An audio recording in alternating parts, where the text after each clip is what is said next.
Hello, hello everyone. I hope that you are all having an absolutely delightful day. I am so excited to do this video. This is going to be my 2023 palette collection video. I do this video once a year, always in January, and it's so fun to look back at my previous years and see how my palette collection has changed over the years. Plus, this just gives me an opportunity to go on and on about how much I love my eyeshadow palettes. It's a win-win. Thank you guys so much for watching today. Thank you for stopping by. I am all set with my mug of chai. Let's go ahead and get started. I think I'm going to start with my more affordable palettes. Let's start with my one Beauty Bay palette. This is new to my collection. This is the Beauty Bay Neutral palette. They came out with this in like a really big one, then this one, which is the 16 color palette, and then I think a 9-pan. I have been enjoying this so much. I love how neutral the mattes are in this palette. This is exactly the type of neutral palette I want to reach for because the mattes are nice and neutral and it has lots of beautiful shiny topper shades. The shimmers are very smooth and soft to the touch, and this little squishy shade over here is a really pretty kind of topper shade. I'm so happy I tried this. I am really enjoying it. I have one Juvia's Place palette. This is the Taupes. A lot of people didn't like this because it can be, the mattes are kind of low on pigment. But I actually really enjoy that about this palette. I have reached into this palette before just to use the mattes with an eye look where I did not want to mess around with super pigmented colors. These are really nice colors, and the lid shades are pretty as well. So for that reason, I have hung on to this one. I have found it to be very useful. Let's do ColourPop. I do have the Making Moms palette, one of the older palettes in my collection. This is beautiful. This is the time of year as well when I am interested in reaching for this color story. The mattes in here are also very, very handy for pairing with single shadows and things, like reaching for a specific shade. There's good mattes in this palette. If you like more mauve tones, obviously, I would recommend this one. I have Going Coconuts, which is one of my always favorites. This is another one with wonderful mattes. I do have pan and this one over here. I believe it took me over 50 uses to hit pan. ColourPop mattes are not easy to hit pan on, so if you're a panner out there, just letting you know, ColourPop mattes can take a while. This center shade, Cocoa Crush, is one of my favorite shades in my entire collection. It's so brightening and so beautiful. I love this one because it has a mix of kind of a cool tone shade here, a more warm shade here, but otherwise the rest of it is neutral, which can be kind of hard to find. Sometimes palettes will lean either way, super far either way. But this is a nice middle of the road palette, and I have yet to find a palette to replace it really in my heart. I really love this one. I also have That's Taupe. This one is another like seasonal palette for me. I wear it a lot in the cool months. Now that we're in January, I'm looking forward to reaching for this palette again. I definitely use Going Coconuts more, but this is such a good wearable cool toned palette. I have the Wild Nothing palette. Not a whole lot of people loved this one. I really do. Every time I reach into this palette, I have such a wonderful experience. I think it's because, you know, ColourPop can have variable formulas depending on what they're going for, and this palette, the mattes really are not super intense. They're definitely wearable, and I get the most beautiful peachy look using this palette. I really enjoy this one, and I'm so happy that they have not discontinued it. This is another palette I just reach in here for the mattes sometimes to pair with other palettes. I have one Profusion palette. It's looking super beat up. Unfortunately, this packaging really gets beat up quickly, but this is the Bear palette from Profusion. If you've never tried Profusion, they are available at Walmart and on their website, and they are surprisingly really good. The mattes have good pigment, they're very blendable, and I really like this one if you like neutral looks, which I do, so I find this to be a little handy palette. I actually feel like I need to reach for this one more. This is one that's on my mind, is one that I just need to use more often. So yeah, this is a really cute little very affordable palette. If you would like to try makeup but you're on a very strict budget, I really recommend Profusion. I do have a couple I Heart Revolution palettes. I could not pass this one up.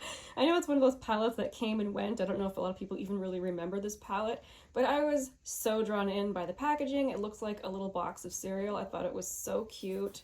And the color story, actually, I thought was very wearable. I used every single shade in here, and I liked the quality.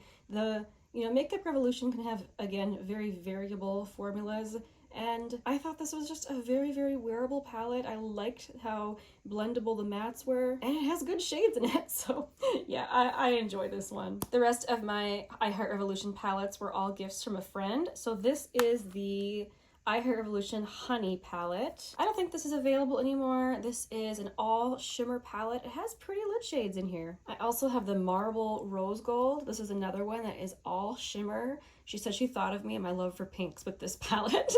And it's true.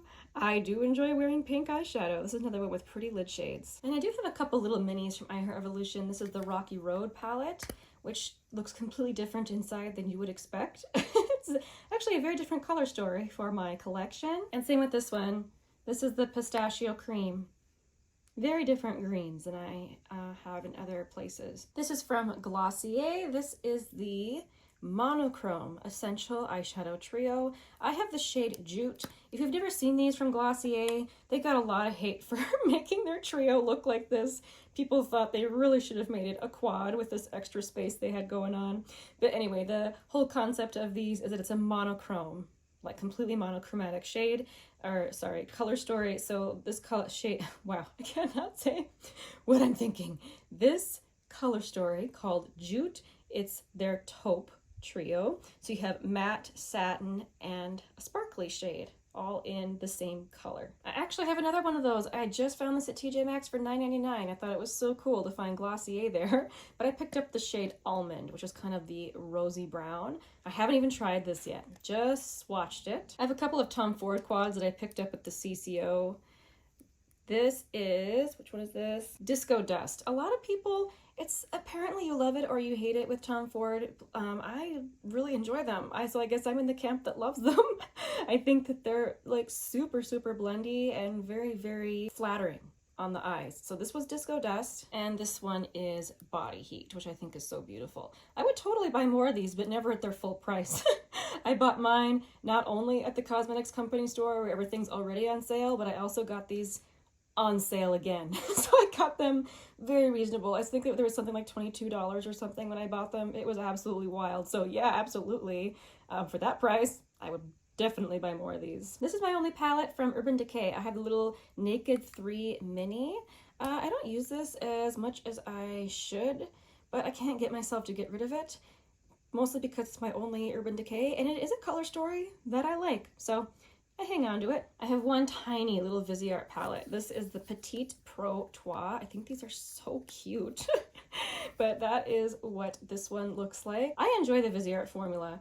Their shimmers they're very wearable. Like, they're not super shiny, sparkly, or anything. They're just wearable shimmers.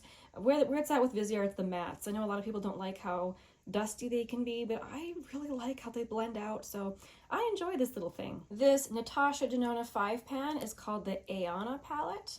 I find this to be very, very wearable, and I really, really enjoy it. These two shimmers here, so beautiful, and I find the mattes to be very, very blendy in this palette, so I really like this. Also from Natasha Denona, this is technically a face palette. Very, very shiny and reflective. Sorry about that. But I haven't decided if I'm going to count it in my face palette category or my eyeshadow category. I'm thinking since it says face palette on the outside, I'll put it in my face palette category. But this does have eyeshadows in it, so I wanted to show you. This is the light version of this palette. This is one that I am currently testing, so I have a review coming up for this soon. I must say, though, that I have been enjoying it. I have the Tartelette Juicy palette. I think that's what this is called. Yes, Tartelette Juicy. I have the bigger version of this palette. They quickly discontinued it and then came out with a smaller version. I really like the color story. I like the quality. The shadows smell good. Like, it's about the experience, right? I typically don't reach for big palettes like this super often, but I find it very visually pleasing. I gotta admit, I think it's pretty good. So I do enjoy this one. I do have the Tartelette in Bloom. This is one I have not reached for enough, and you can tell because there's still the little tart impressions there in the shadows. This is one I plan to reach for a lot more this winter, and I think it's a good palette. From Sydney Grace, I have the Enduring Love palette in the light version. This is absolutely beautiful. Absolutely beautiful, and the formulas are so pigmented that take a very, very long time for them to show any usage, but I have used this palette. It is stunning. I highly recommend if you're into the color story. Another one that I highly recommend from Sydney Grace, if you like the color story, this is the Tiny Marvels palette. This was Sydney Grace's collab with Mel Thompson. It is really pretty. just really, really pretty. Very summery. I do enjoy this one. I also have the Coffee Talk palette from Sydney Grace. This is a very smoky, cool toned palette. When I first went into this, I was surprised, honestly, how smoky my eye looks turned out. With every single Sydney Grace formula, you just need a very small amount on your brush to achieve what you want.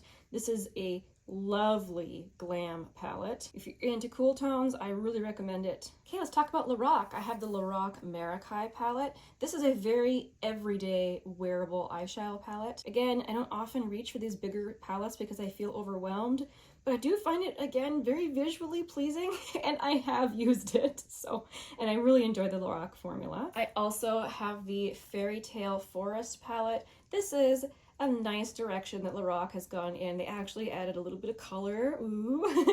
Even though I love their neutral color stories, like I don't necessarily need a colorful palette from them, but this one is very fun and very pretty. This is my favorite palette from them. This is the original Lorac Unzipped. It has the perfect rosy tones that don't lean too pink. Oh, it's beautiful. Like, this is wedding day makeup. This is a really, really beautiful palette. And I have one more from them that I am currently testing. I've been wearing this in a lot of videos. I must say, I don't want to give away too much because I have my review coming up for this one, but I really like this one. Ooh, stunning. I have one palette from Persona. This is the Identity palette. Very much up my alley. The Persona shimmer formula is so smooth and beautiful on the eyes, and they have a very pigmented matte formula as well, but it's still easy to blend. I highly recommend this one. I think I got this one on sale, which, you know, I do recommend. It can be a little bit more pricey, but it is very pretty. I have a couple of Too Faced palettes. This is the Natural Nudes. Very wearable, very pretty. I was surprised when I first got this palette about the shimmer formula. It's actually quite sparkly. For some reason online, I thought it was more of a smooth shimmer formula. That's not the case. They're very, very sparkly, which, you know, I'm okay with. It would just surprise me. This is a very pretty palette. And I have the Sweet Peach palette, which I am so happy to have in my collection. I know this palette is like old and other people have had it for years, but I recently just got it on sale and I love it. It's super wearable, really, really fun and easy. I really enjoy this. I'm not obsessed with the peach scent of it like many people are, but I can get over it for the eyeshadow formula. I think it's very nice. Let's get into some ABH. I have the Norvina palette. This is so neglected in my stash. I really need to use this more often because look at the shades. That is right up my alley.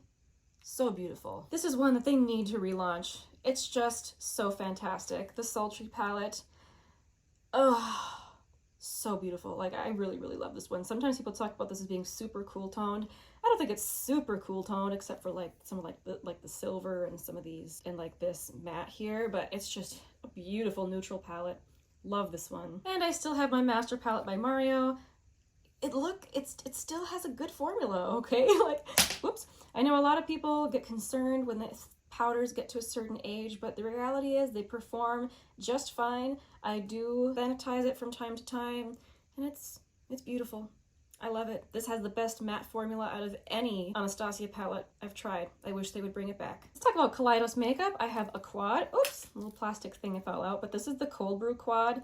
Oh my goodness, do I recommend this. If you enjoy a cool toned matte situation with a very, very sparkly lid topper, oh my goodness, it's absolutely stunning. The mattes in here are so creamy and so pigmented. I really love this. I have the Futurism 3, the Astro Pink palette from Kaleidos. This is beautiful. That sparkly matte black there. I mean, can I call it matte? I suppose so. It's a matte with sparkles in it. Absolutely amazing. And that blue shimmer, oh my, this creates such a neat, unique look, and I love the packaging. This is so beautiful. I also have Futurism 5, the Electro Turquoise. This is such a unique palette. This was also a gift from a friend. I'm so thankful. Thank you again, my dear friend. You know who you are. This is just so different than anything else that I own. And again, the shadows are just impeccable. They're really, really good. Good. I was gonna say great and then good, so good. It's good. I have the Futurism 6, Lunar Lavender. Unfortunately, the matte purples in this one tend to go quite pink on me. So for that reason, I don't really reach for the matte purples so much. However, the matte kind of cool toned browns here on the sides and then these two shimmers, absolutely glorious. Beautiful. And I have the Futurism 7 Sashimi City. This is a very warm toned neutral palette. Beautiful formula as always. I love they came out with some neutral palettes for those of us who wear neutrals most of the time. I also have the Flower Punk palette. Such a unique color story. I had a little bit of a hard time with this kind of khaki green over here, blending it, but it is a beautiful palette. Very unique. And here is my one Pat McGrath. Oops, I always go for it the opposite way for some reason. I have the Divine Rose palette. I really enjoy it. I truly do. I can't say I don't. And lastly, this is my first Glamlite palette. This is the Chocolate Martini palette.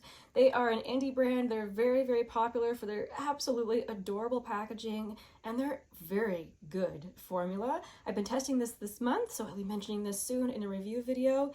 This palette is more colorful than I expected for it to be named the Chocolate Martini palette, but I have been having so much fun with it.